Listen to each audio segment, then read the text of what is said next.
অনিয়মিত কর্মচারীর নিয়মিত হওয়ার কোনো সম্ভাবনা নাই। কালকে গত পরশুদিন বলেই দিয়েছেন দূরস্থ। সরকারের প্রায় 30,000 উপরে বিভিন্ন দপ্তরে শূন্যপদ পড়ে আছে। শুধু বিজ্ঞাপন হয়, নির্বাচন আসলেই ভোট আসলেই এটা ইন্টারভিউ হয়, ফল বের হয় না। এসটিজিটি ট্যাক্স, কর্মচারীরা ডিএ পায় না। এগুলো কিচ্ছু না করেও, কিচ্ছু করেনি, তারপরও এক্সপেন্ডিচার বেড়েছে গতবার থেকে মাত্র 0.53%। স্যার তাহলে কি বলবো স্যার? এই সরকারকে বিকাশশীল সরকার বলবো, গতিশীল সরকার বলবো, না ওই যে অধোগতিতে যাওয়া, পেছন দিকে যাওয়া সরকার বলবো,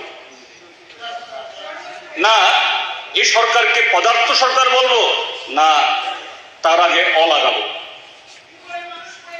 একটু আমরা কিন্তু বলিনি ম্যাডাম, প্লিজ আমরা কিন্তু আপনার ডিস্টার্ব করবো, তাহলে প্লিজ এটা করবেন না। শুনুন, আপনাদেরও শুনুন, মনোযোগ দিয়ে শুনবো, আমরাও শিখবো, আপনারাও শিখুন। আমি ফিগার বলছি, যদি ফিগারে যদি বলা হয় পয়েন্ট অফ অর্ডার করুন, বলুন, আমাকে শুদ্ধ করুন। I challenge sir. এই জন্য বলছি, এই বাজেটে all this components are absent, এবং এটা সম্পূর্ণভাবে এ রাজ্যের বিকাশের পরিপন্থী, এ রাজ্যের জনগণের উন্নয়নের পরিপন্থী এবং জনবিরোধী একটা বাজেট ছাড়া আর কিচ্ছু বলা, এর চেয়ে ভালো শব্দ স্যার আমি খুঁজে পাচ্ছি না। এবং যদি বলা যায় এক শব্দে, এটা একটা ব্যর্থতার তলি। এই বাজেট বইটা এটা একটা ব্যর্থতার তলি, এটা প্রতিটি ছত্রে ছত্রে ব্যর্থতার তলি। স্যার আমি তারপরে আসছি কয়েকটা দপ্তরে, সব দপ্তরে আমি যাবো না স্যার, আপনি সময়ও বেশি দেননি আমাকে। হ্যাঁ, রাইটলি বাজেটের শুরুতে রাখা হয়েছে এগ্রিকালচার এবং অ্যালাইড কয়েকটি ডিপার্টমেন্ট। হ্যাঁ, অবশ্যই ভারতবর্ষ এখনো agrarian country, agrarian economy. Agriculture থেকে আমাদের জিডিপিতে আয় বেশি হয় তা না, বাট ভারতবর্ষের 60% বেশি লোক এগ্রিকালচারেই ওরা কোন রকমই খেয়ে পরে বেঁচে পড়তে আছে। That's why it is agrarian economy. এবং এখানেও এই এগ্রিকালচার ডিপার্টমেন্টকে রাখা হয়েছে, এবং এগ্রিকালচার ডিপার্টমেন্টের খুব সুন্দর নাম এখন রাখা হয়েছে এগ্রিকালচার অ্যান্ড ফার্মার্স ওয়েলফেয়ার, কৃষক এবং কৃষি এবং কৃষি কল্যাণ।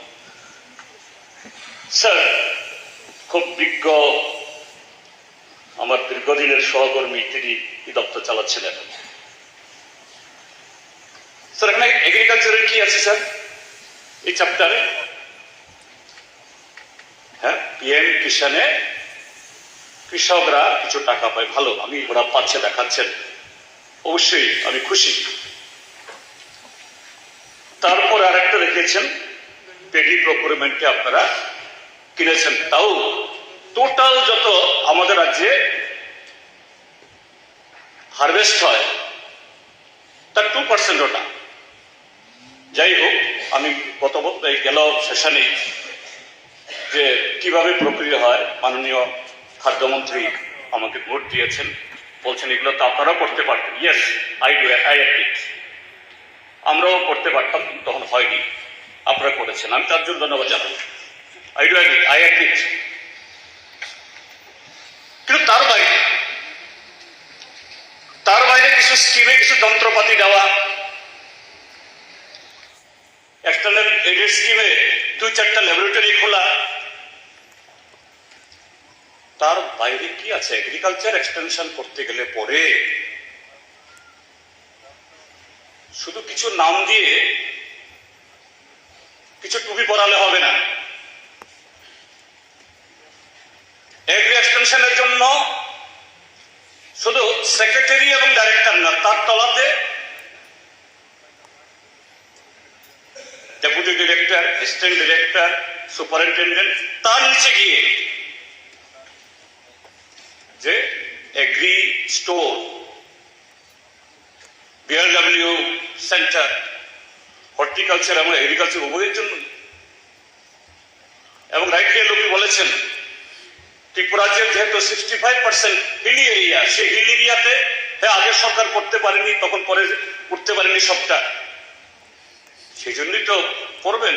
নতুন টেকনোলজি, নতুন আইডিয়া, কিভাবে তার মাল্টিফিকেশন করা যায় আমাদের এই জমির উৎপাদন, কোথায় তার উল্লেখ? সার পাওয়া যায় না, ওষুধ পাওয়া যায় না, কিচ্ছু হয় না। শুধু এরকম টোকেন কিছু বিলি করে এগ্রিকালচার হবে? শুধু একটা উদাহরণ দিচ্ছি, অনেকগুলো উদাহরণ দেওয়া যায়, সময় কম, আমি বলছি না।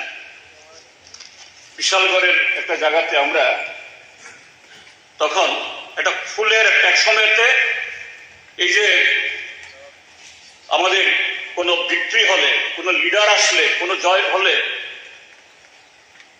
এর জন্য বা বিয়ের সময়তে এই ফুলও এক সময়তে কলকাতা থেকে আসতো। তখন চ্যালেঞ্জ নেওয়া হয়েছিল, আর ফুলও আমরা কলকাতা থেকে আসতে হবে, অন্য কিছু আসবে? গভর্নমেন্ট এই বিশালগড় এরিয়াটাকে পুরো একটা